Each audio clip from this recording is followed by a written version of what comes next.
What up, what up? It's your homeboy Marla Pimp, aka MTP, and welcome to another special edition of the Pimpoholic TV podcast.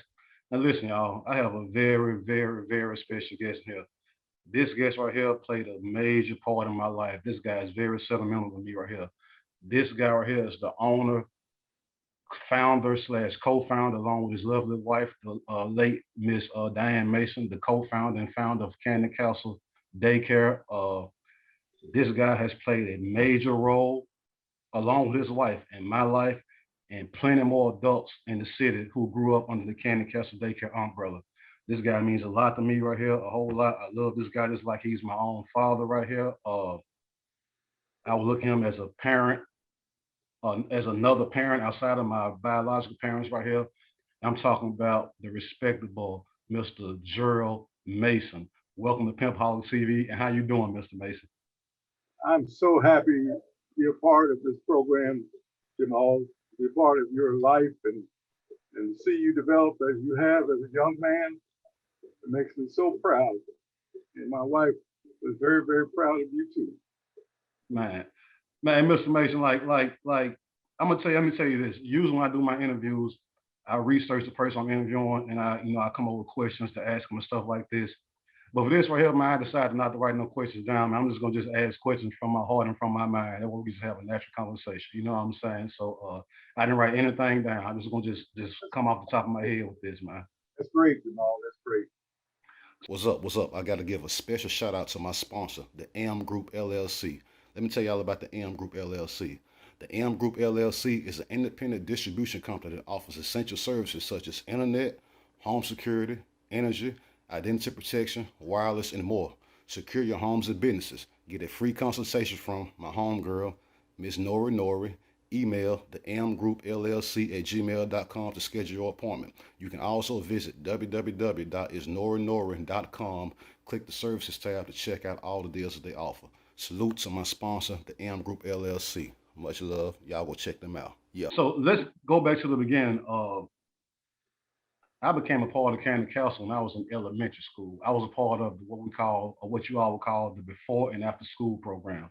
Now, Kandy Kastle was also a daycare, so they would have infant kids there.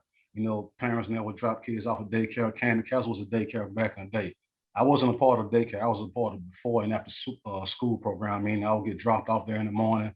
They would take us to school, pick us up from school, and then my mom would come and get me in the evening time. So, how did the idea of Kandy Kastle even start, man? Where did that come from? Well, it happened long before I got on the scene, Jamal. Miss Mason was working as a single parent, and she was in corporate America. She was working for a Xerox company. And she was not satisfied. It was back in the early 70s when they just started to integrate. Had a lot of black people just in what we call window dressing positions. She was to be seen by the public, but she was not really doing anything meaningful. And she got tired of that. She had too much talent. She happened to be watching a TV show one evening, and it was a documentary on kids. And they had a black kid and they had a white kid on the program. The white kid was very articulate, very in tune, very observant, and was articulating very good. The little black kid held his head down, wouldn't say very much, was very embarrassed to be on TV. And that sparked something in my wife. She said she wanted to start a program for young kids that make them feel good about themselves. And that's how Kandy Kastle was founded. I got to give a shout out to my sponsor, the Chattanooga Cigar Club. Again, the Chattanooga Cigar Club. Let me tell you all about the Chattanooga Cigar Club. The Chattanooga Cigar Club is Chattanooga's premier cigar and hookah lounge, open Thursday through Sunday with ladies free on Friday and live music up until 10 o'clock. Keep in mind, you can also rent the building for your own events from Sunday through Wednesday. Shout out to my guys, D. Scott and Kurt at the Chattanooga Cigar Club. For more information, log on to ChattanoogaCigarClub.com. Again, salute to my sponsor, the Chattanooga Cigar Club. Much love. Yeah. 1974, Miss Mason quit her corporate job, started a daycare in a basement of her parents' home, and she started the wrong time of year. She started in July, when most kids are in with the grandparents or on vacation, something like that. So she only had 4 kids when she started in July. But those 4 kids multiplied to 16 and to 32. Before she noticed, she was full. She had over 35 kids at our daycare. And that's Now, how Kandy Kastle started. I was at the daycare home on 712 Bell Vista Avenue. what was the address? What was the address again? 712 Bell Vista Avenue. Oh, in Brandon. It was in her home. It was in the home of her grandparents, Okay. G.D. and G-Daddy. Now, I didn't Yeah. come along to Miss Mason. I didn't come along to 5 years later. I met her in July of '79. We had a real love ship, courtship. I knew from the first time I met her, she was the one for me, and I was going to marry her. It took me a year later before we got married. But we, we had a lot of things in common, and she loved kids. I loved kids. I worked with kids in Knoxville College, a program called Upward Bound, where I got kids to 9th and 10th grade and try to motivate them towards going to college. I had a great time for 14 years doing that. I got transferred from TVA down here to Chattanooga to be a career planning specialist for TVA. And that's when I met my wife. Okay. Boy, that was heaven sent right there. Now, let me ask you this. Okay, she started out in a house in Brandon. Now, when I became a part of Kandy Kastle, the first building I came to was the building on McCall Avenue. That was our first commercial building. What happened? We got married in 1980. I worked at TVA and she was running the daycare. And she kept on telling me every night, every time we talked, I want to get bigger. I got so many people who want to take part in my program. I don't have enough space. We can't put any more rooms on this house. So I said, well, baby, if you want me to, I'll help you. So we came together and I got my knowledge together and plus hers, and we got a building down on Macaulay Avenue and 1460 Macaulay Avenue. It was our first commercial building. We opened it up December the 5th, 1983. So that was 3 years after we got married. We went to a commercial building, and that commercial building was licensed for 169 shows. And that's why we started commercially now. Your program came about because parents asked us, what can you do for us now? Our kids are out of daycare, but they still need some help. They need somebody to look after them after school. So we started the before and after school program in 1984. That was for kids that were kindergarten through 6th grade. And we used the area schools, Woodmore, Orchard Knob, Clifton Hills. We had several inner city schools that we picked up from. And that program grew fast too. Yes. We knew we had no room for that. So one thing led to another, and we started another program right after that called Leadership. That was for kids from 10 to 15 whose parents had never wanted them to leave us. So I headed up the leadership program. I think you spent some time in the leadership program with me before you left Kandy Kastle too. Yeah. And that's the thing, Mr. Mason. Like, and I say this to you, man. I've said it to other people. Like, no matter how famous people think I am or whatever, like, I have to humble myself when I talk to you. You know what I'm saying? Because you played. I'm saying that with the most. Like, people don't know what people who've been up under you all's umbrella know, and people who don't know, they may not understand why I'm talking like this. People who are under the umbrella know, like, you all were our parents when we wasn't around our parents. You follow what I'm saying? Like, sometimes, like, say kids today, when they get dropped off at people's houses or whatever, they act a fool because mom and dad's not there to punish you. You follow what I'm saying? But we knew when we came under Mr. and Mrs. Mason's care, we still had to act like we had some sense. Because y'all, for one, this was in the old school, so y'all had the right to discipline us without our parents having any rebuttal about that. And then on top of that, tell our parents that we were acting a fool, so we're gonna get disciplined again when we got home. So y'all had a real parental. Extended family, that's what we were. very much extended family. And now that I'm older and I see how kids are out of control now, it makes a lot of sense what y'all were doing back then. You understand? It makes a lot of sense, man. A lot of sense.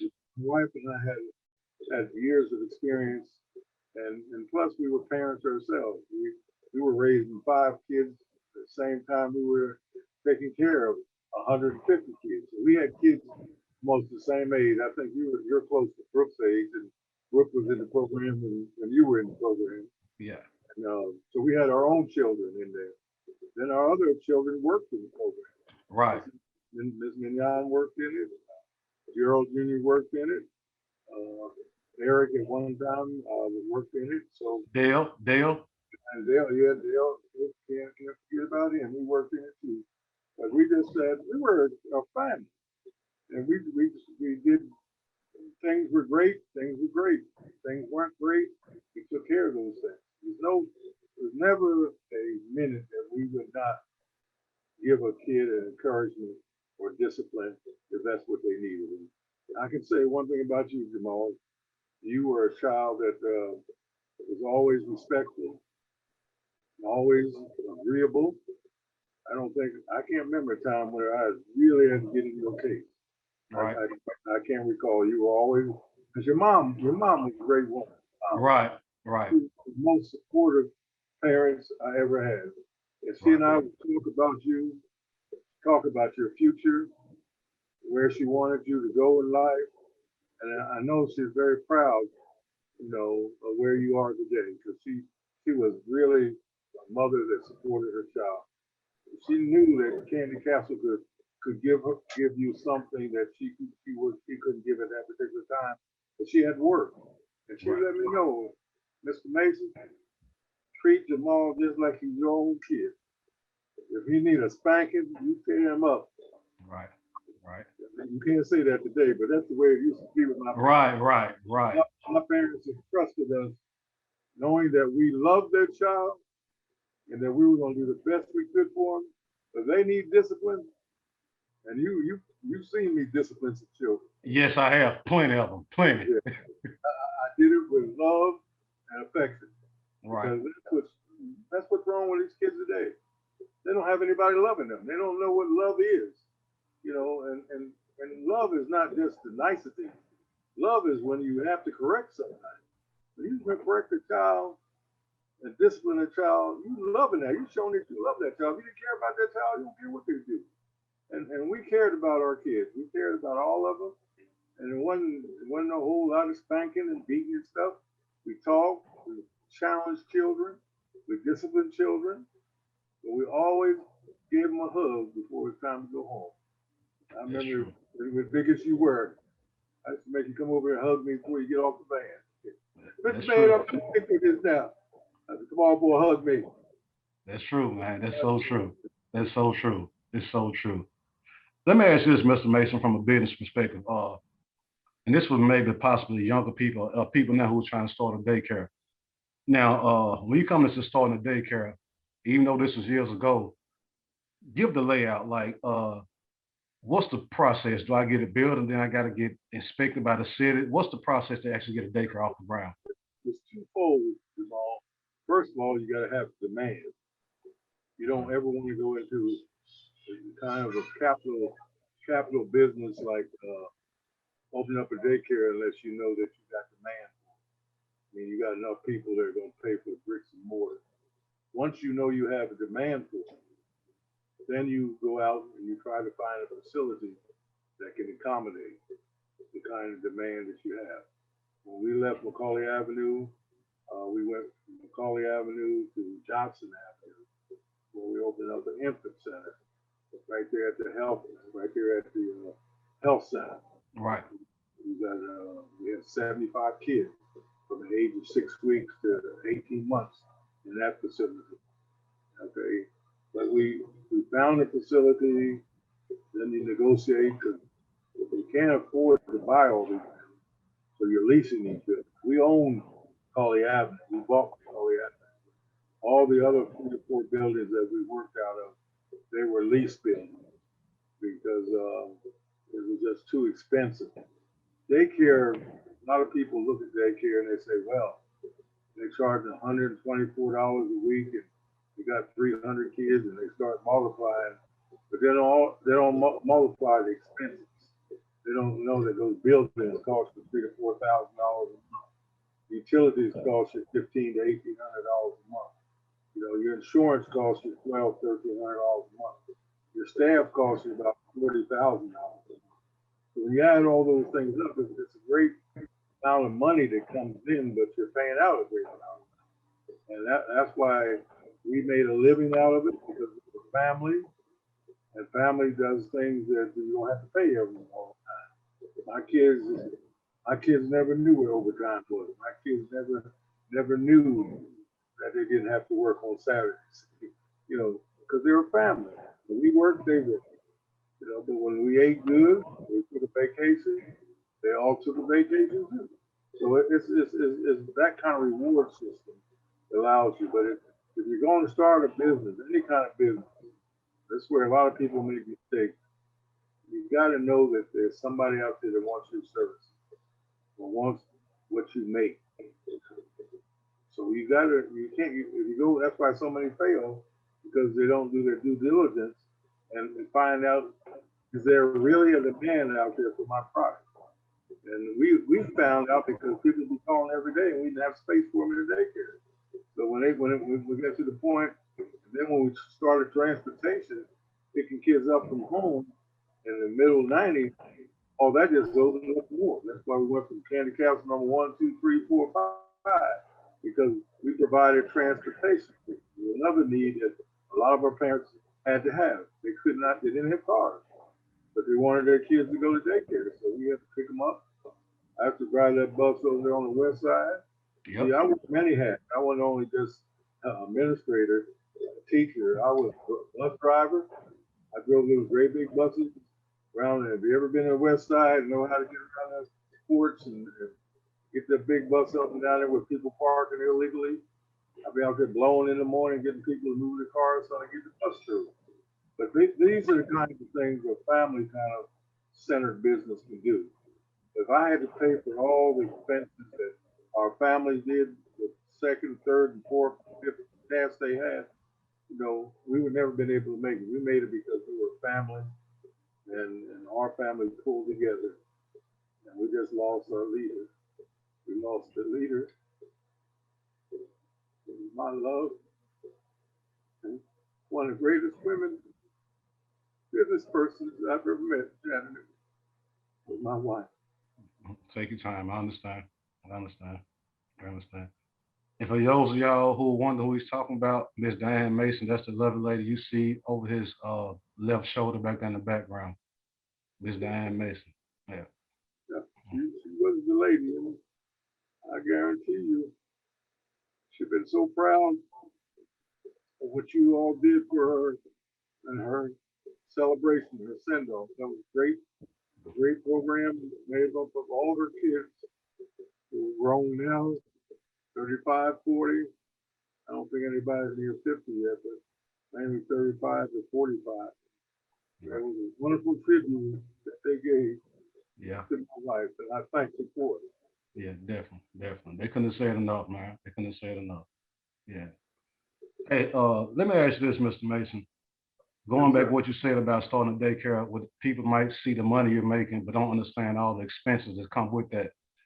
So when you first started Kandy Kastle, how long did it take for y'all to start seeing profit? Was the first few months or the first few years a loss, or did you start seeing profit immediately? No, we didn't see profit immediately. I had to still keep my TVA job. I didn't leave TVA until 1989. So we went from 1983 to 1989. We weren't losing money, but we weren't making enough money for me to leave my job. And TVA gave me a boost because in 1989 they fired about 7,000. Just let us off. They closed down the division that we worked in, and they just laid all of us off. So I'm just glad I had a place to go. A lot of people didn't. But we went together. My wife said, "It's life after TVA. Come on in here. This is what I want you to do anyway." So I came in with her, full-time in 1989. And that's when we started to grow. We started off with Kandy Kastle 2, 1992, Kandy Kastle 3 in 1993, Kandy Kastle 4 in 95, Kandy Kastle 5 over there on Dodge Avenue, back in, that was in 1996. So we had 5 locations of Kandy Kastle. We had 300 employees and about 1,500 students. Jeez. All 5 of those locations. We had a second shift program, which was the largest in the state of Tennessee. We had over 230 kids in second shift. We had before and after school program, which is the largest in the state. We had over 800 kids in our before and after school program. And then we had over 400 kids in daycare.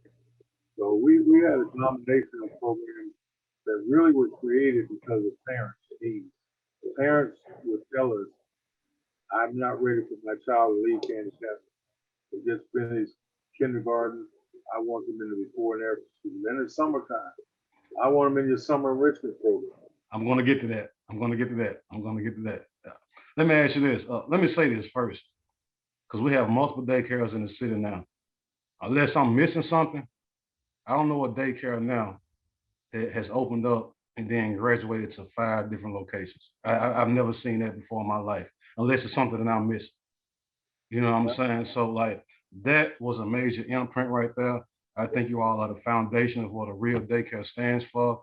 And then the fact that you grew outside of daycare and started branding yourself and other things from transportation to before and after school to leadership, summer enrichment, sports, which you're going to get into also. Like it just to me, it's just unheard of, man. It's like a unique entrepreneurship. You know what I'm saying?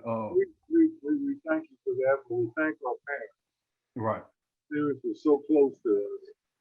Parents who supported us by sending their children. They're the ones who created the new program. We said, hey, I want you to do my kid is 10 years old now. They're out of summer enrichment. What else can you do? I said, well, I'd like to try a leadership program for kids from 10 to 15.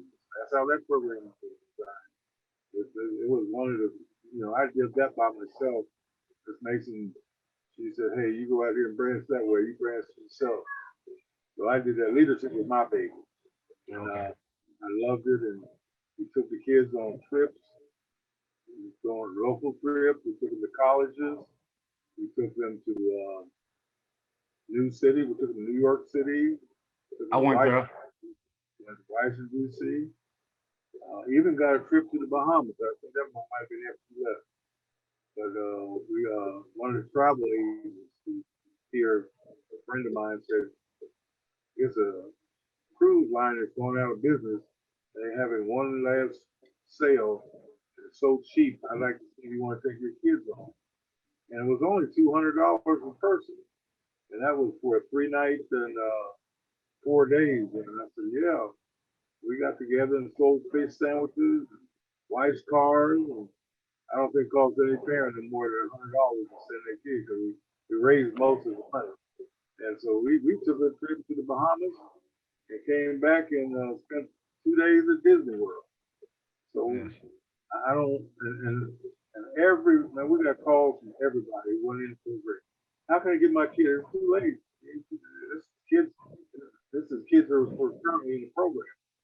So we just had, it was just fun, man. It was just fun planning and executing and using the skill set that I had because I came from a different environment. I worked with older children at Knoxville College. I worked with high school and college students. That was my background. But some of those things I could transfer right down to middle school. That's what I did with the leadership program.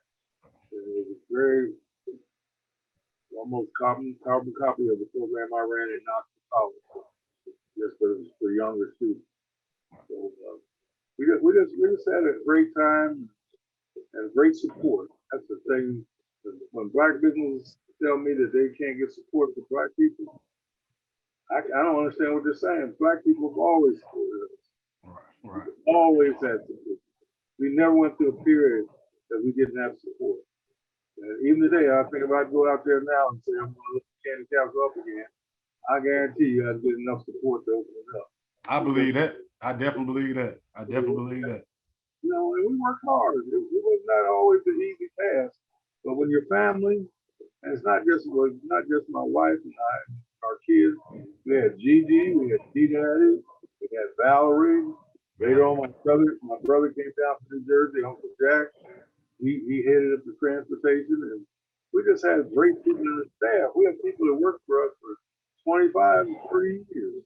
You know, so it wasn't a high turnover. We had the same people because they loved what they were doing. We had a lot of fun. Now I got to speak on the summer enrichment program. I don't know if you remember. Well, you mentioned New York. I was finna say I don't know if you remember this, but I know you do. So the summer enrichment program, we took a trip, and this is my first time going to all these cities right here. I'll never forget. I was 12 years old. We took a trip. The final destination was New York, but here's the trail we went on. We stopped in Virginia first, and then from Virginia we went to Washington D.C., went to the White House and all that. And then we went to Philadelphia, went to see the Liberty Bell in Philadelphia. We went to, and then we ended up in New York. And when we got to New York, we went to the Empire, we got to go to the top of the Empire State Building, which is my first and only time in the Empire State Building. We went to the Statue of Liberty. We got to the tip of went to the crown of the Statue of Liberty, which is my first and only time in the Statue of Liberty. We rode through Chinatown, Manhattan, and all this stuff. This is my first time in New York, and that came through Kandy Kastle. I was 12 years old. I never forget that, man. I never forget that. Never forget that. That was so much fun because, you know, I'm from the New Jersey area, and we went there too, in Boston, Massachusetts. We went to Boston too. Yeah, it was fun, Jamal. It was fun to expose, and that's what life is all about. If you want to know what makes kids successful or not, it's exposure. And if you can expose by knowledge in terms of learning, library, and speakers, but you also learn by travel. That's what hurts a lot of our kids. Half of these gangbangers going around here now have never been outside the city of Chattanooga. Yeah, that's true. They don't know what the world looks like. They don't know what other people are doing. They don't know about the Statue of Liberty or the Empire State Building, you know, or Harlem. You know, they never seen those things at an age that where it could make a big impression on.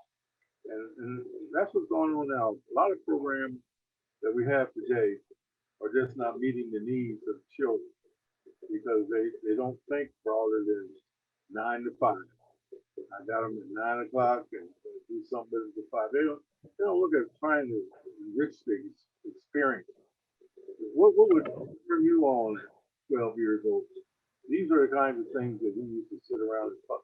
I mean, the dinner table and talk about. What can we do next for our kids that they would like? And you know, we brought in speakers. We brought the mayor in, brought city council people in to talk to them in a group setting.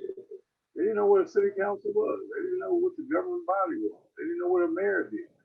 But we explained these things to these people did. And you know, I'm very proud of the work we did here in Chattanooga. Another trip that we took that I never forget, which is legendary. You all took us to Morehouse and Spelman College in Atlanta. Do you remember that? I remember that. Yeah. That was a Black college experience, and you know, people couldn't understand. Well, why is one a boys' college and another a girls' college? That was a question that came up. Right. It's deep tradition. That's how those colleges started. But they were right next door to each other, so they took classes together and everything. But it was just two different separate colleges.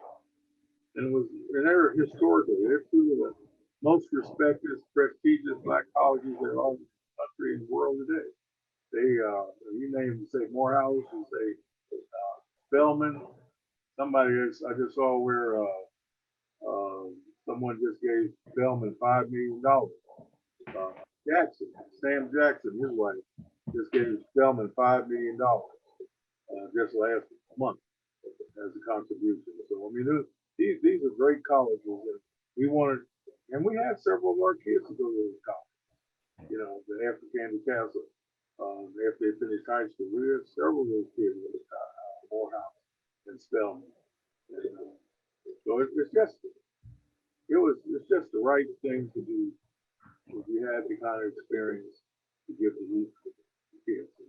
That's what made Miss Mason and I was one of the team. You know, she had a set of skills in one area, I had a set of skills in another area.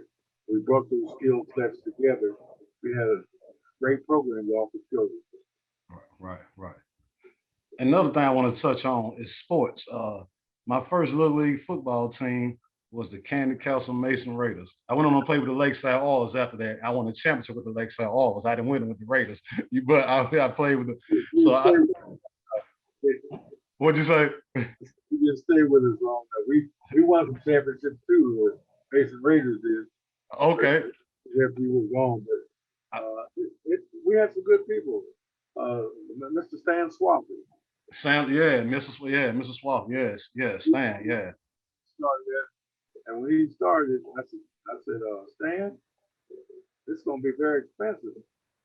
No, it's not gonna be expensive, Mr. Mason. I said, we're not going out there and ask our parents to pay all this money because they can't pay it. At that time, it cost about $175 per team player to suit out, so the pads and his uniform and the helmet. That's how much money it cost. And we found a distributor up in Dayton, Tennessee, that would work with us. I told them this was a nonprofit. We don't make any money off of the game. We're not in a league that reimburses us or anything. We wanted our kids to be exposed. So he worked out a deal where I could pay him so much a month for around a year.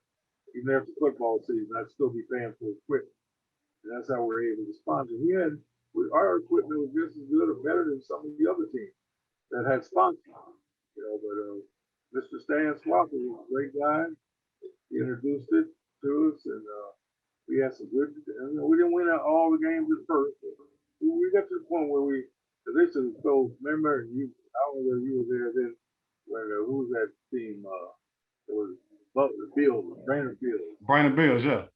They were bad. They were bad back in the day.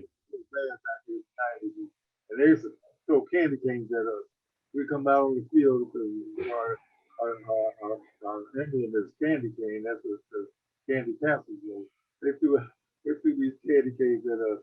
And boy, when we finally got to whip them one time, that was a blessing. I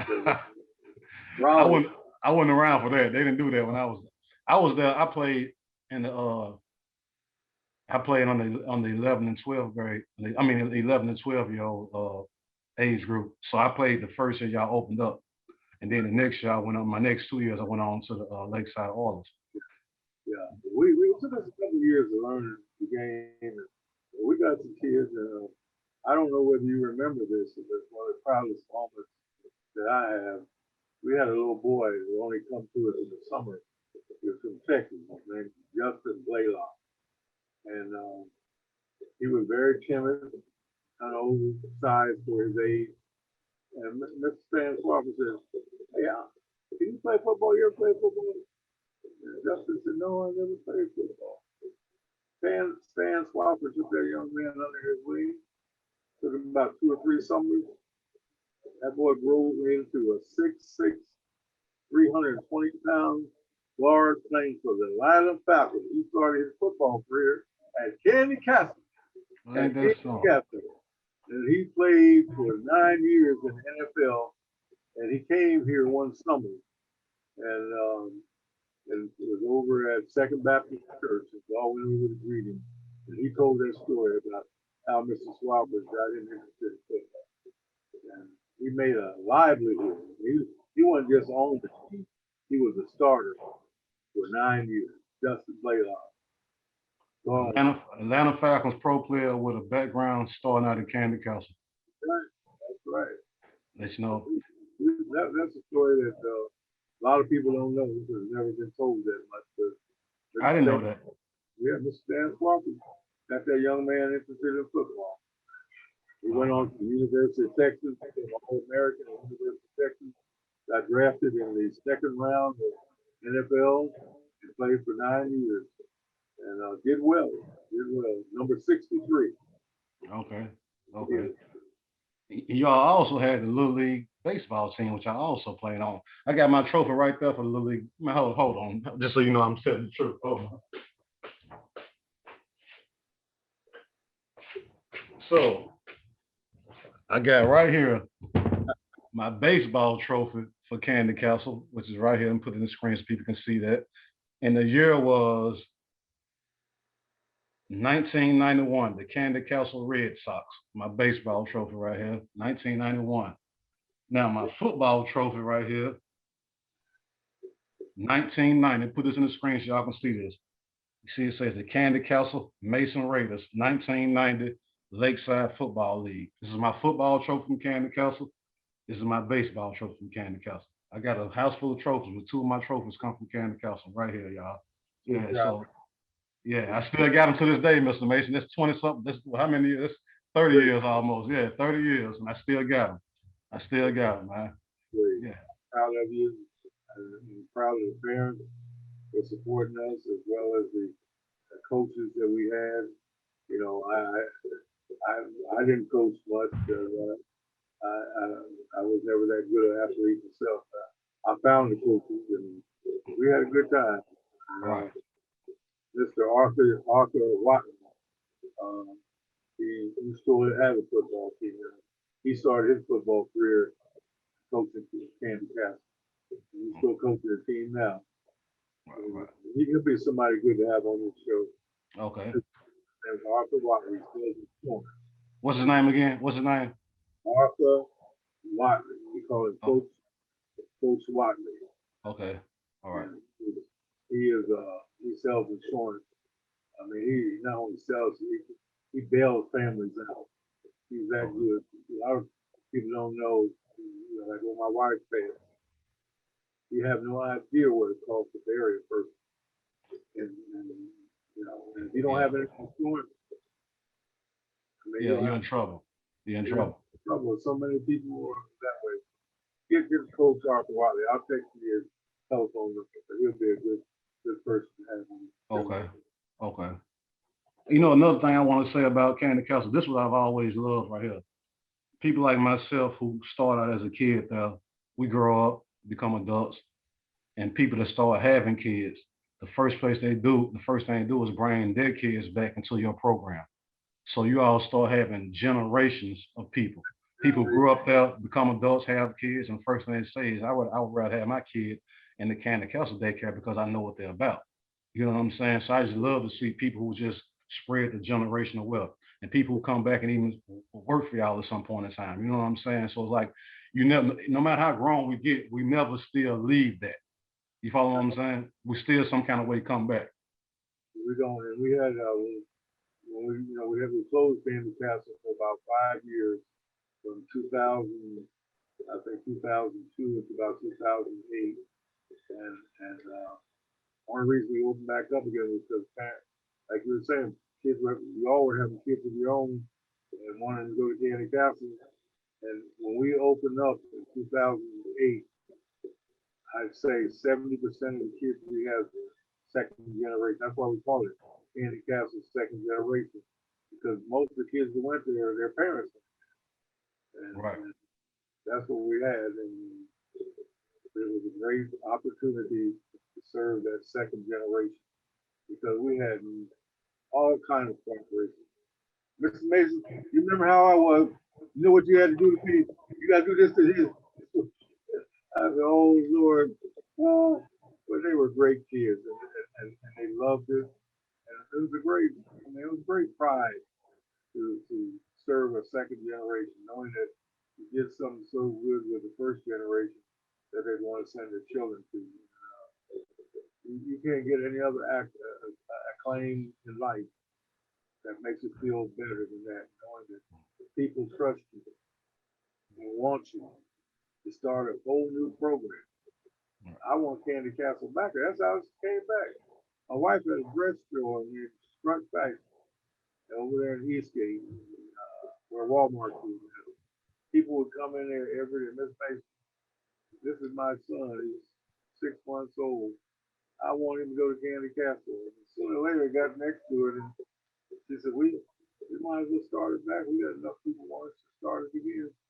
So we found a place in Brainerd. In 2008, we went back up. Had a lovely program, and it was not as large as some of the other things we did. We still had summer enrichment, still had leadership, but the kids went on trips and things. I remember one big trip, Mignon took them on. That's one thing about getting older. You start delegating to your children. Right. And she took a group of kids, she and Lisa Williams, Stephen Cook, with the kids to Florida for a week. Where they went to Disney World, they went to Epcot, Right. the other one, Universal Studios. University, yeah. Yeah, so they had a great time. So even though it was years later, we still kept that concept of exposing our children. They're going to go on. We call it a big trip. Every year there'll be a big trip at Kandy Kastle, and we're just so glad that we had a chance to start for the second generation. Okay, Mr. Mason, I'm going to put you on the spot right here. I want you to give me 5 names of the out of all the generations, the 5 names you remember the most, people, students or kids that went there. Whether it was the ones that was bad or the ones that just give me 5 names that come to your head. Okay, I'm not going to give any reason why I named them. Just, Okay. We start with you, Jamal here. Thank you. We'll go to Carissa Mosley Jones. I'm going to Jamal Porter. Jamal Pointer. Yeah. I'm going to Courtney Cook. Courtney Cook. Okay, Courtney Cook. Yeah. All right. The last one I'm going to go to is my baby, my grandson, Mason Robertson. Mason Robertson. He's a Kandy Kastle kid. Is that Mion's son? He just graduated, got his master's degree from West Georgia University with his past May. We're real proud of him, but he's a Kandy Kastle kid. He was the first kid ever in our infant center. He went through the whole program, and then he worked there for 5 years. Okay. He was in high school and college. He worked there. So they're the 5, and I'm glad you asked me for 10. It would have been hard to name 10 off the top of my head. Okay. You remember Jamal Porter, I know. Yeah, I remember Jamal Pointer. I see him now. Yeah. Yeah, you know, yeah. I remember Jamal Pointer. Yeah, matter of fact, because we had the same first name, people call us by our last name. Yeah. You call me Hicks and you call him Pointer. Yeah. Because we had the same first name as Jamal. Yeah. So you couldn't put me on the spot, name 5. Yeah. I got one more thing for you. Give me your best memory of Kandy Kastle. One memory. I can ask you for more, but one memory that you can, whether it was a trip or a speaker that came or some kind of interaction with a student. Give me one memory of Kandy Kastle that'll never leave you. Well, it's about 3 young ladies that went through the program, and we went to Tennessee State, and we lived in the same room together.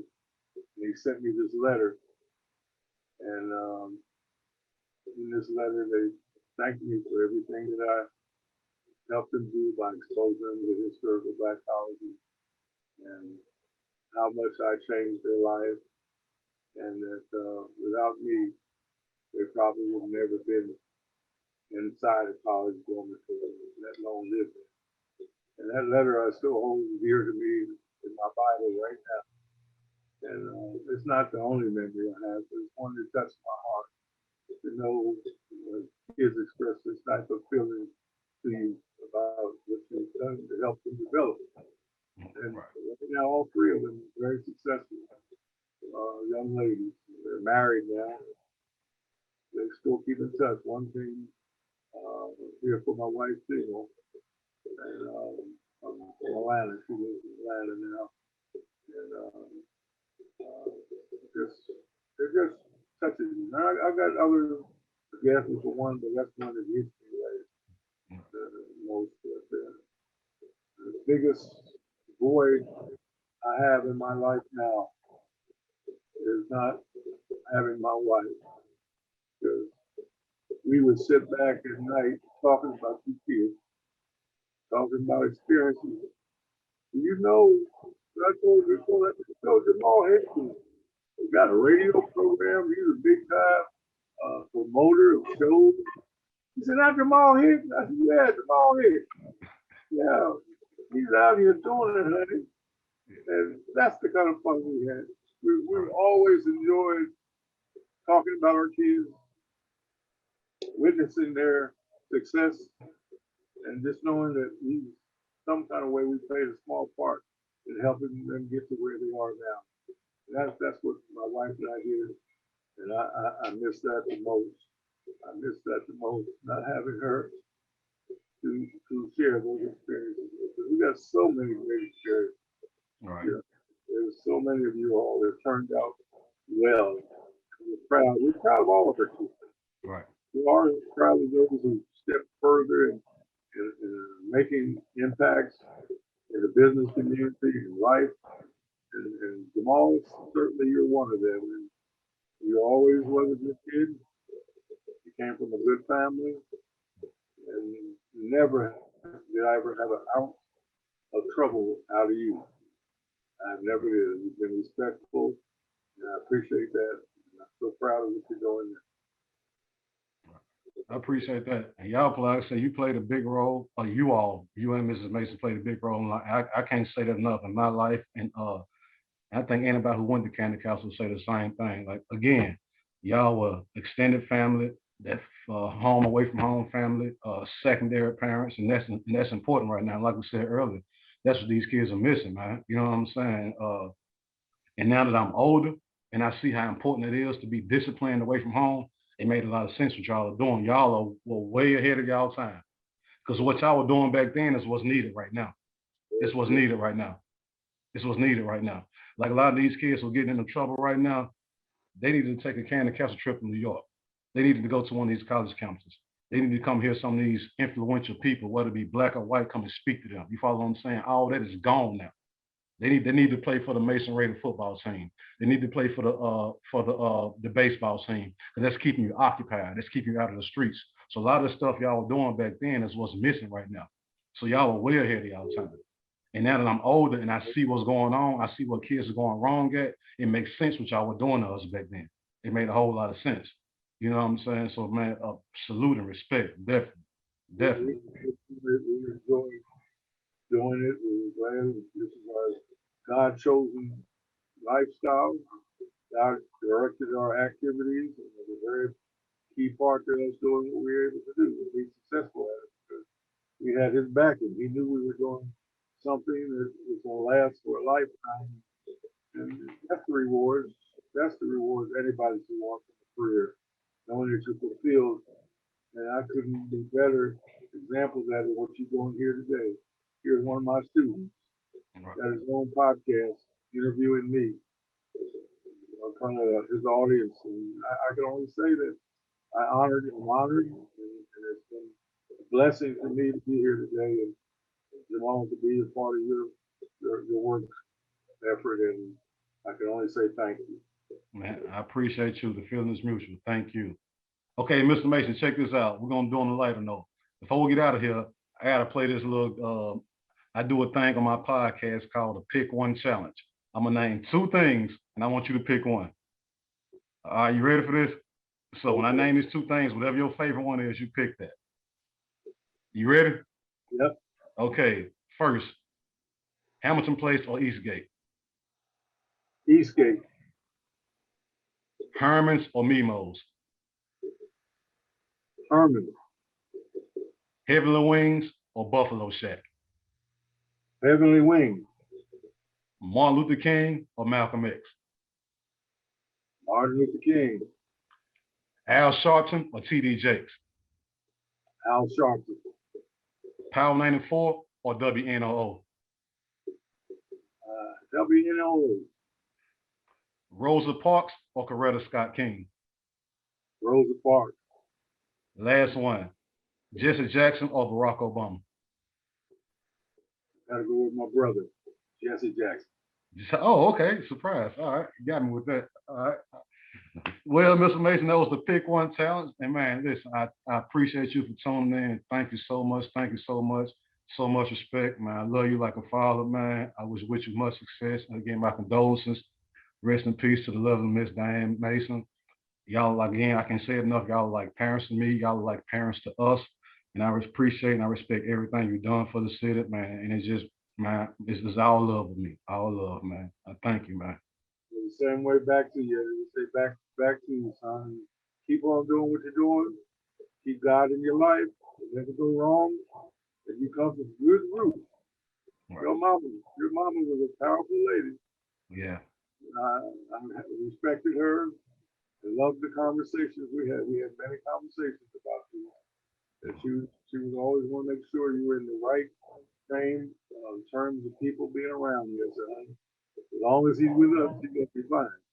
Right. We don't have that kind of element. He was always worried about an outside element. So I just want to say thank you, mother, for raising such a great son. And I know you are really, going to do bigger and better things as you progress through your career. Right. And always know that I'm here for you. Thank you so much, Mr. Mason. I appreciate that, man. Thank you for tuning in. And everybody, y'all, that was another edition of the Pimpoholic TV podcast with my guest, Mr. Mason, co-founder of Kandy Kastle Daycare. So go to Pimpoholic TV, hit that like, subscribe button, log on to my website, www.mallthepimp.com. Follow me on Instagram and Twitter, @mallthepimp. Respect, love. Happy New Year to all y'all.